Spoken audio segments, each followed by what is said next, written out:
கண்ணீரா படத்தை வாழ்த்த வந்திருக்கிற அருமை பெரியோர்களே, தாய்மார்களே, மனம் நிறைந்து இந்த படம் வெற்றி பெற வேண்டும் என வாழ்த்த வந்திருக்கிற மேடையில் அமர்ந்திருக்கிற ஆர்வீர் தம்பி, மிகச்சிறந்த இயக்குனர் ஆர்வி உதயகுமார் அவர்களே, பேரரசு அவர்களே, என் அருமை தம்பி நகைச்சுவை நடிகர் ரோபோ சங்கர் அவர்களே, மற்றும் மேடையில் அமர்ந்து வாழ்த்திய அருமை சகோதரர்களே, படத்தின் கதாநாயகன், இயக்குனர், தயாரிப்பிலும் சம்பந்தப்பட்டவர், மொத்தத்துக்கும் சொந்தக்காரர் கதிரவன் அவர்களே, அவரை படம் எடுக்க தூண்டி குழந்தை எனும் கருவை உருவாக்குவதை விட இந்த கதை எனும் கருவை உருவாக்கி அதை தன் கணவனே இயக்க வேண்டும், அவரே கதாநாயகன் நடிக்க வேண்டும் என்று அனுமதித்த அருமை சகோதரி கௌசல்யா அவர்களே. கௌசல்யான்னு சொல்லும்போது கதை வசனம் மட்டும் எழுதியில்லை, கோ டைரக்டராக கூட ஒர்க் பண்ணியிருக்காங்க. அந்த கவிதை பாடல்கள் எழுதியிருக்காங்க. ஆக இவர் டைரக்டர், ஹீரோ, ப்ரொடியூசர், இது இருவரும் இறைவனால் தந்த குடும்பம் ஒரு பல்கலைக்கழகம் என்பதை போல இது ஒரு கலைக்கழகம், திரைக்கலைக்கழகம்.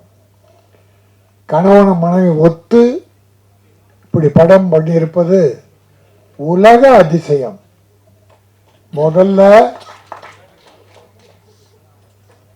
டைரக்ட் பண்ணவே முன்னெல்லாம் அனுமதிக்க மாட்டாங்க, சினிமாவுக்கே ஒத்துக்க மாட்டாங்க. அந்த காலத்தில் பெண்கள் சினிமானா அவ்வளோ பயம், ஆண்கள் கெட்டுடுவாங்க, சினிமா கெட்டது, சினிமாவை யாரும் போகக்கூடாதுன்னு நம்ம பெரியவங்க தடுத்த காலம் ஒன்று.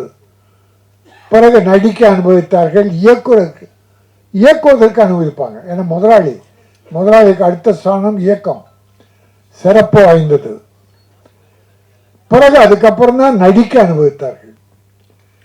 அதுவும் ஹீரோவை நடிக்கணும்னா அடுத்த பெண்களோட தொட்டு தடவி பாடல், ஆடல், பாடல், காதல் என்பதெல்லாம் இருக்கிற எந்த மனைவியும் போலியாக செய்தால் கூட நடிப்புக்காக ஒத்துக்க மாட்டாங்க.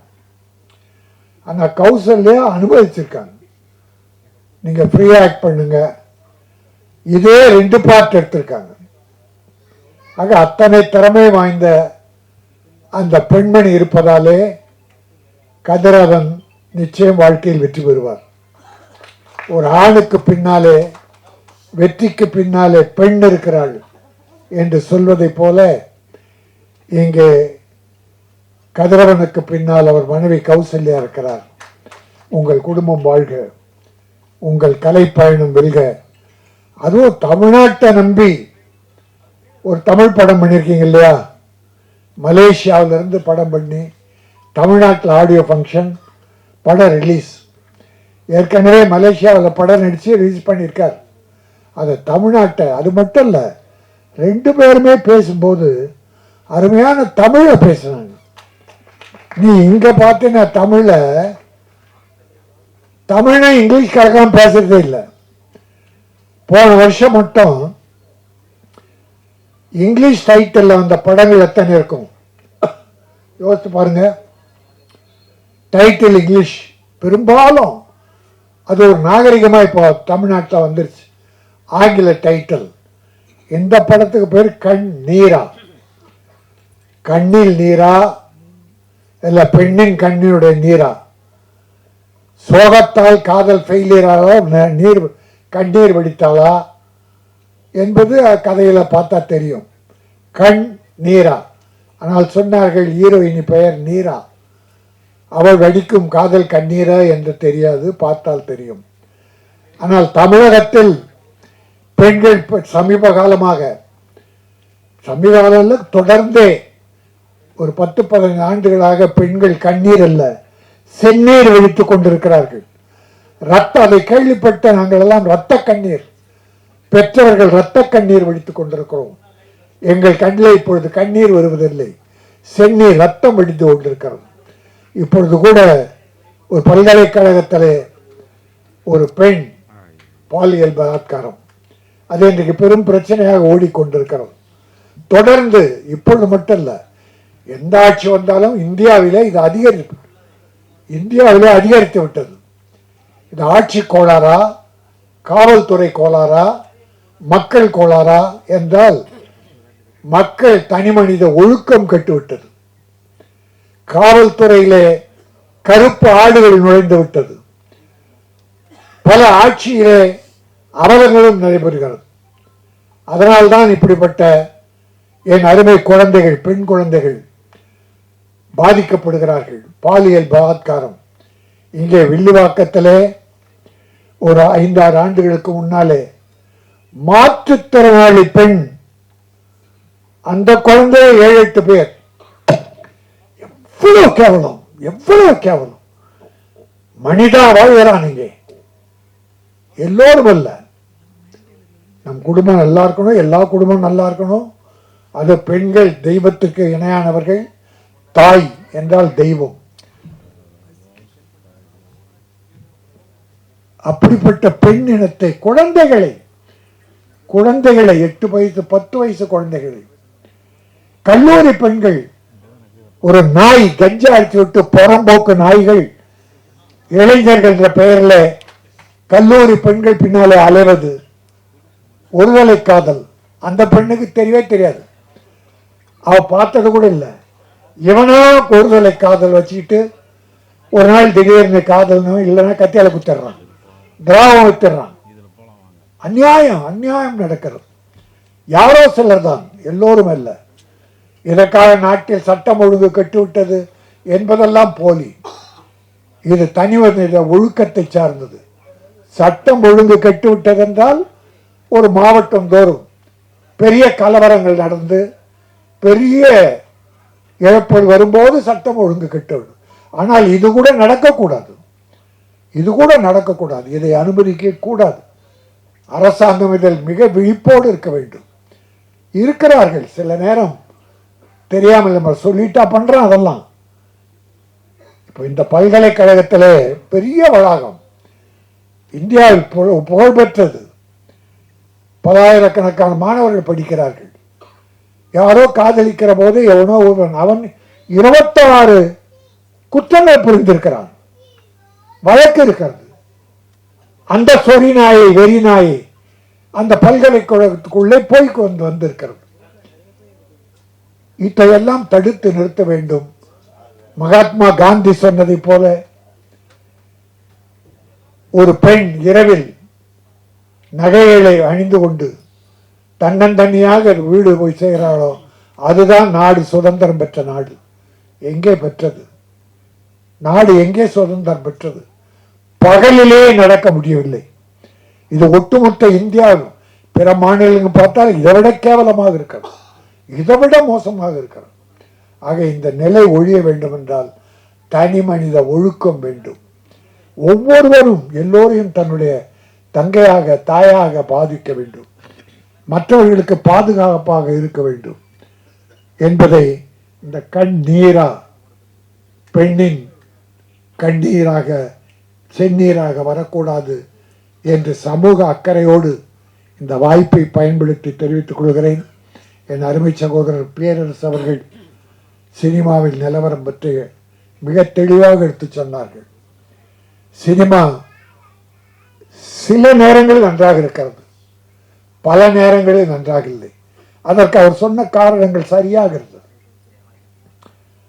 டிக்கெட் விலை உயர்வு அது ஒரு காரணம். ஆனால் பெரிய படத்துக்கு 150 ரூபா வந்து 500, 1000 கொடுத்து வாங்குறான். சின்ன படத்துக்கு உள்ள போக மாட்டேங்கிறான். ஆனால் தினத்தந்தியிலே என்னை ஒரு கட்டுரை எழுத கேட்டார்கள். அந்த கட்டுரை எழுதியிருக்கிறேன்.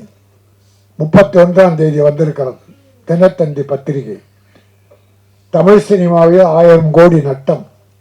சென்ற ஆண்டு மட்டும் தோராய கணக்கு தான், சரியான கணக்காக நான் சொல்லவில்லை, தோராயமாக 1000 கோடி என்பது குறைவு ஏறக்குறைய 300-400 படம் எடுக்க ஆரம்பித்தார்கள். சில படங்கள் பாதியிலே நின்று விட்டது, சில படங்கள் முக்கால் நின்றது, சில படங்கள் சென்சார் ஆகாமல் நின்றது. ஆனால் 241 படங்கள் சென்ற ஆண்டு ரிலீஸ் ஆனது. 241 படங்கள், பெரிய படங்கள் ஒரு 30, பெரிய பட்ஜெட் 50 கோடி 100 கோடி 200 கோடி, ஒரு 30-40 படங்கள். மீடியம் பட்ஜெட் ஒரு 100-150 படங்கள், 100 ஒரு 50-60. சிறுமுகத்திற்கு படங்கள் தான் ஒரு 150க்கு மேலே. அவங்களாம் எங்கெங்கேயோ பரட்டி கடன் வாங்கி வாங்கி இப்படி தம்பி மலேசியாவிலேருந்து அக்கறையோடு இந்த படத்தை எடுத்த போல பல பேர் எடுக்கிறாங்க. படம் எடுக்க முடியுது, ஆனால் ரிலீஸ் பண்ண முடியல. அதற்கு காரணம் வியாபாரம் இல்லை, ஃபைனான்ஸ் கொடுக்க ஆள் இல்லை. வெட்கக்கேடான விஷயம் சொல்கிறேன், கோடிக்கணக்கான படம் எடுத்துட்டு 3 கோடி 5 கோடியில் சிறுமுதிட்டு படம் எடுத்துட்டு கியூபுக்கு பணம் கட்ட முடியாம அவசப்படுறான். கியூபுக்கு 50 லட்சம் வேணும், விளம்பரத்துக்கு ஒரு 50 லட்சம் வேணும். இதுக்கு இல்லாம படம் 200 படம் நிற்குது. பல பேருக்கு தெரியும், நான் கொஞ்சம் ஃபைனான்ஸ் பண்ணியிருக்கேன். ஒரு 28 படங்களுக்கு, எல்லாம் சின்ன படங்கள் நம்பி பண்ணேன். 18 படம் ரெடியாகி சென்சார் ஆகி நிற்குது, ரிலீஸ் பண்ண முடியல, வாங்க ஆள் இல்லை, என் பணம் வரலை, நான் கஷ்டப்படுறேன். இது என்னை பொறுத்தோட சின்ன உதாரணம். இப்படி பல வகையான விஷயங்கள். தியேட்டரில் போனால் டிக்கெட் விலை அதிகம். நான் ஒரு மனுவே முன்னாள் முதல்வரும் கொடுத்தேன், இந்நாள் முதல்வரும் கொடுத்தேன். சிறு முதலீட்டு படங்களிலும் ஒரு தனி ரேட்டு வைங்க, கொஞ்சம் குறைங்க. எல்லா பணக்காரர்களும் ஏழைகள் வந்து இப்போ இந்த சின்ன படத்துக்கு வர மாட்டாங்க. பெரிய படத்துக்கு போகணுன்னா 100 ரூபா டிக்கெட்டை 150 ரூபா, 150 ரூபா டிக்கெட்டு 250 ரூபா, இல்லை 200 ரூபா. இது இல்லீகல், அதை அனுமதிக்க கூடாது. அப்போ சிறுமுகிட்டு படங்கள் என்பது 40 ரூபா டிக்கெட், 60 ரூபா டிக்கெட், ஒரு 75-80. அப்படின்னா இந்த ஏழை குடும்பங்கள் சின்ன படத்துக்கும் போக தயாராக இருக்காங்க. இந்த பட கட்டண உயர்வு தான் ஏழைகளை, நடுத்தர மக்களை தியேட்டர் பக்கம் போக விடலை. பெரிய படத்துக்கு ஏதோ போயிடுறாங்க, 1-2 படத்துக்கு. ஆனால் சின்ன படங்கள் அதற்காக வெற்றி பெறாமல் இருக்குன்னா வெற்றி பெறுது. இப்போ நான் 18 படம் சொன்னேன், அதில் பெரிய முதலீட்டு படங்கள் 3-4 தான் சக்சஸ், லாபம். உள்ள கணக்கு பார்த்தா தெரியும் பல பேருக்கு, டிஸ்ட்ரிபியூட்டர் ப்ரொடியூசருக்கு நட்டங்கள் ஏராளம், கோடிக்கணக்கில். ஆனால் சின்ன படங்கள் வாழை, ஸ்டார், லப்பர் பந்து, அந்த இனம், இதில் பேரெல்லாம் எழுதியிருக்கேன், இந்த பேரெல்லாம் எழுதியிருக்கேன். ஒரு 7-8 படங்கள் சின்ன படங்கள் பெரிய வெற்றி.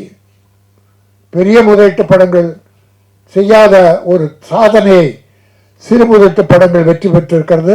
மக்கள் பார்த்தார்கள். அது எப்படி வர்றாங்க? ஒரு முதல் ஷோவுக்கு ஒரு 50 பேர் போறாங்கன்னு வச்சுங்க. அவங்க படம் பார்த்துட்டு வெளியே வந்து செல்போன் எடுத்து, மச்சான் இந்த படம் பார்த்தேன், பிரம்மாதண்டா, சூப்பர்டா, பார்க்கலான்டான்னு சொல்லிட்டான்னா அந்த படம் ஏறிடும், கலெக்ஷன் ஏறிடும். படம் பார்த்துட்டு பெரிய பட்ஜெட் படமாக இருந்தாலும் படம் பார்க்கும்போதே மச்சான் டப்பா உள்ள வந்துட போற அப்படின்னு சொன்னா போச்சு, அது எந்த படமாக இருந்தாலும். ஆகவே வாய் விளம்பரம், மவுத் டாக், மவுத் பப்ளிசிட்டி அதிலே தான் இருக்கிறது. அதற்கு உங்களுடைய பத்திரிகையாளர்கள், ஊடகங்கள் பேருதவி புரிகிறாங்க. அதை கூட 3 நாளைக்கு விமர்சனம் எழுதக்கூடாது, படம் பார்க்கக்கூடாதுன்னா, நீ 3 நாளுக்குள்ள விமர்சனம் எழுதுனா 3ஆவது நாள் படம் போயிடுத, அப்போ யார் பார்க்கறது அதை? ஆனால் படம் எழுதுபவர்கள், ஊடகங்கள் சரியான விமர்சனம், தவறு இருந்தால் தவறை சுட்டி காட்டலாம், நல்லவைகளை எழுதி நல்லவைகளை பாராட்டி சில பல குற்றங்களை எடுத்து காட்டலாம். ஏன்னா இதில் கூட நம்ம கவிஞர்கள்லாம் வருத்தப்படுறது என்ன தெரியுமா? பாட்டு வரிகளை பிரமாதம் எழுதுறாங்க, மியூசிக் போடுறவங்க பிஜிஎம் பெருசாக்கி வார்த்தைகளை சுருக்கிறாங்க, சத்தம் கேட்கப்படுது. இதில் ஒரு குறை என்னன்னா வார்த்தைகளே புரியல. 2 பேரும் உதயகுமார், பேரரசு 2 பேரும் பெரிய கவிஞர்கள், அருமையான கவிஞர்கள். பல பாடல்கள், படங்களுக்கு பாடல், வெற்றி பாடல்கள் இருக்கீங்க. அவங்கெல்லாம் மனம் நோவும். வார்த்தைகளுக்கு முக்கியத்துவம் கொடுங்கள். பிஜிஎம் குறைக்கணும், வரிகள் வரும்போது பிஜிஎம் குறைக்கணும். அதை இந்த படத்தில் கொஞ்சம் பின்னால் ட்ரை பண்ணுங்க. கொஞ்சம் வார்த்தைகளை கேட்கல.